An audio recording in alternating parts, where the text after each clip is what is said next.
Alright guys, the back patio is completely demoed and now it's time for the fun part, digging that hole. Alright, let's get at it. Hey guys, welcome back to the channel. If it's your first time here, welcome. From my long-time subscribers, welcome back. As you can see, the backyard is now demolished. I don't know if you guys remember what it looked like before, but we had some big trees back there, a concrete patio with a fountain right here, and now it's all torn out and ready to go. If you guys didn't follow me on my if you guys didn't follow me in the first video, go check it out. I talk about the trees that were here and having them removed in order to get this backyard prepped and ready for them to start the demo of the pool. We had some big trees behind me here, and also on the opposite side of the patio we had 2 palm trees here and another tree back here which I had to take out because at some point I think I'm going to put a pergola back there. Not right now, that's for another video, another time. But we had them take out those trees, and I had a friend of mine come in with a bobcat and demo this backyard and take out the fountain and the slab that was back here. If you guys didn't follow me in the first video, I talked about why I did this, because the pool company at first was going to charge me a little bit too much in my opinion. So I made some calls, had some friends come in and help me get rid of the trees and the concrete patio that was back here. All right, so now that it's all done, taken out, we're ready to go and start the first step of the pool, which is the layout, the survey, and now we're ready for the fun part, which is to dig the first hole and dig the pool. So I'm gonna walk you guys through it and show you exactly what happens next. All right, well, day one started out without a hiccup. The guys showed up bright and early with the excavator on hand, and they started working immediately. So first of all, they started out by spraying, or I should say, they first started out by spray painting an outline for the pool as the excavator to use as a guide. While this was going on, the excavator proceeded to remove the huge roots that were left behind by the 4 palm trees that were in my backyard.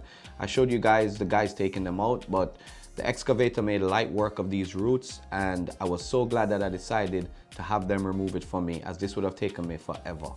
So yeah, good decision on my part.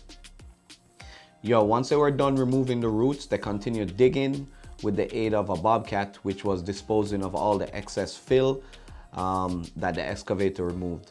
I was wondering how they would know how deep to dig, but as you can see, there's some dude walking around with a measuring stick that measures the depth every time they would dig to make sure they got to the right depth.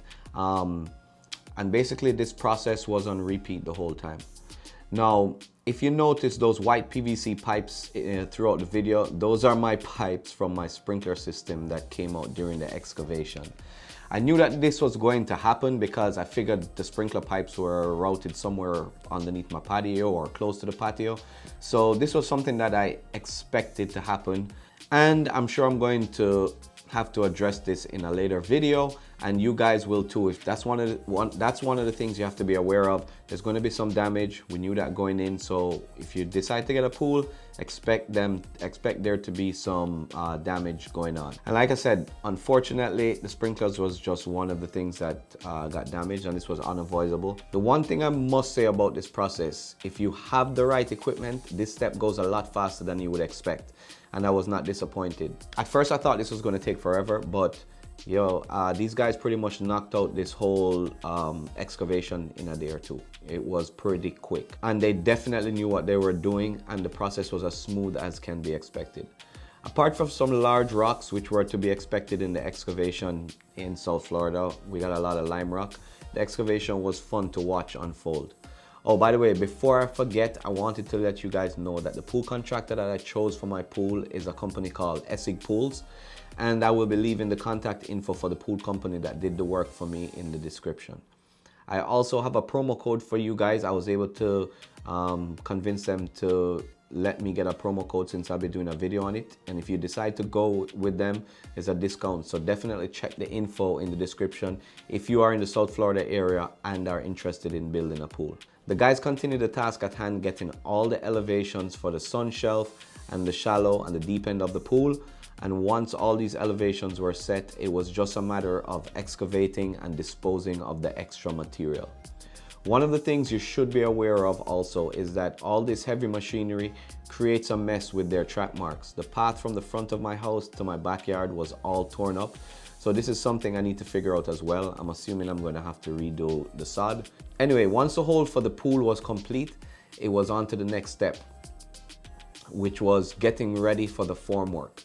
Now, one thing to know for our in-ground pool, it has to be prepared by adding formwork to the sides so that rebar can be placed.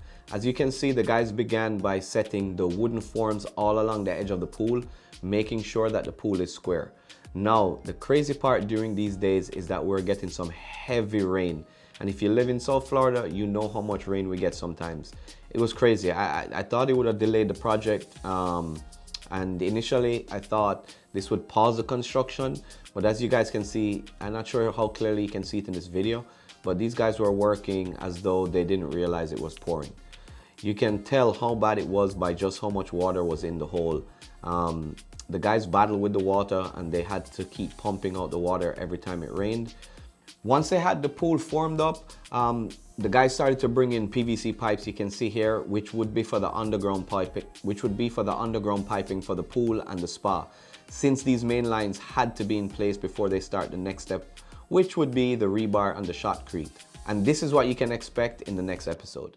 Well, that's it for today. If you guys all enjoyed watching the process of my pool construction, don't forget to like the video, and if you want to stay updated with the pool build, please don't forget hit the subscribe button, because there's more episodes to come and I don't want you guys to miss out.